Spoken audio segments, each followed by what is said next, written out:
welcome to Shanghai. I'm Chen Chen. Hi, I'm Timothy Pope. China's been promoting digital transformation throughout its industries for a while now. There's a huge number of players behind the scenes, though, providing a lot of support, and foreign invested firms have a large presence in this area. Zhang Shixuan went to the US automation giant Rockwell's Co-Innovation Center in Shanghai to find out more. Digitalization is everywhere, but 70% of the digital transformation had been failures. For a automated production, you can easily get up to very high volume, but once you get up to that, there would be the imbalancing between demand and supply. So we wanted to continue driving the new demand and pulling the new supply, and that's where we see the actual blue ocean opportunities. where are the opportunities? The flexible manufacturing. There's a popular use in the EV battery sector. And battery is running On top of it, in a very precise way. The Baijiu example, in their packaging line, this is a machine. You move materials within the machine. This could go there, this could go here. Every single one is on their own in the contact lens operation. But if you have different ratings, different colors, you may need multiple lines. But using these, you have one line and you can produce all different kind of stuff. You can change that pack every time. You can program that in. flexible. Yeah, Usually for production-wise, you need to change. It takes a while. it's a one click. From flexible manufacturing to industrial applications for new tech. And some of the other stuff probably worth talking is AI. You do develop Energy. AI technologies. We collaborate. Well, we have our own AI, but we also collaborate. We have been doing industrial AI for decades Why are you still collaborating with Chinese AI firms? because different scenarios, right? They are good partners. They have the existing AI kind of technology. Save your time. Well, it's a win-win. China is the only country in the world that has the ability to cover 666 sub-industries of all. So we have more use cases. So there's no other country in the world that's got this platform to show. So how many clients do you serve currently in China? Obviously, thousands of them all over all industries.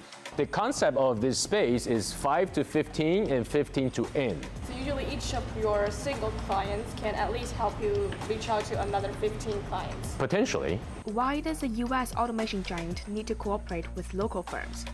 And how does it work? China has been promoting digital transformation throughout its industries for a while now, and that has put companies involved in robotics, 5G network, and Internet of Things in the spotlight. But there's also a large number of players behind the scenes providing a lot of support, and foreign invested companies also have a big presence in this area. To see how things have been changing, I went to the US automation giant Rockwell's Co-Innovation Center in Shanghai.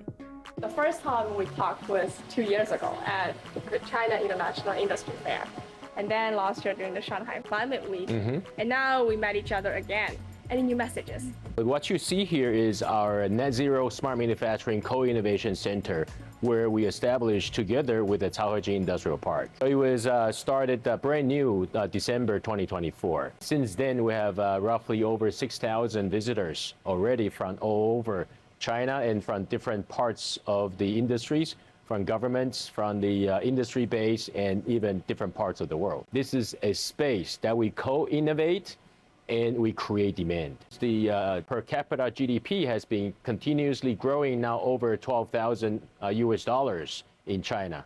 So now what we have observed, once the per capita GDP exceed 10,000 US dollars, then the buying behavior start to shift. But now reaching to now over 10,000, people no longer just need a car. They need a car that's customized for them. We entered back in 1988, and then the journey is about we follow the global multinational into China throughout their globalization journey. But one thing I do want to highlight is the 2007, because I joined the company early in 2008 with the intent to start up that operation here in Shanghai. After we celebrate the 30th anniversary, moving forward, we're doing more of the collaboration. We have built up our Rocky Alliance, which is exactly the cross-functional ecosystem that we're building that's connecting the industry chain upstream and downstream. Actually expanding your customer footprint here. Absolutely, that's the access piece. And then this access could potentially go global. With those prospects, the company is collaborating with the Shanghai government to host the Climate Lighthouse event during Shanghai Climate Week for the second year. This year, it's launching a new group standard and a white book for climate lighthouse initiatives. The intent for the Shanghai Climate Week is the actions here in China, and then expanding the voice of Asia, and then ultimately becoming a global standard. So we are incorporating different kind of companies. It could be indigenous companies, it could be global companies. It's the ecosystem that we all together serving the world's sustainability, focusing around climate, and through technology expansion that we have the ability to starting in China and expanding to Asia, and down the road, our anticipation is to make it a global standard. Is it the first of its kind in the world? Well, I believe so. China is the only country that covers the 666 sub-industries.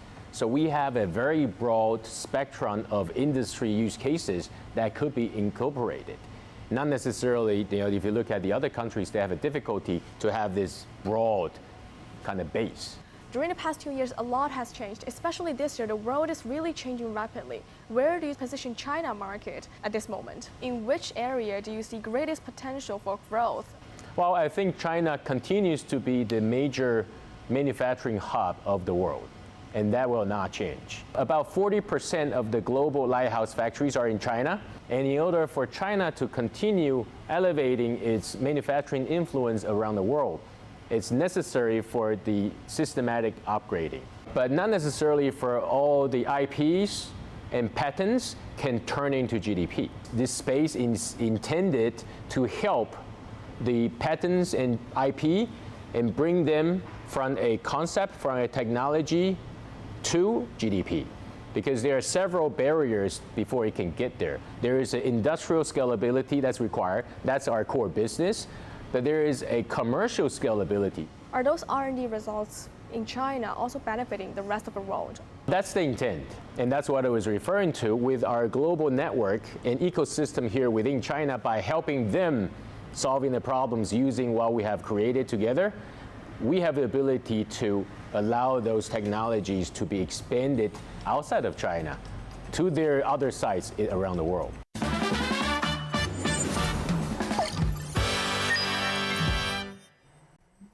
Since its unveiling, a towering metallic sculpture in Shanghai's Pudong district has gone viral across social media.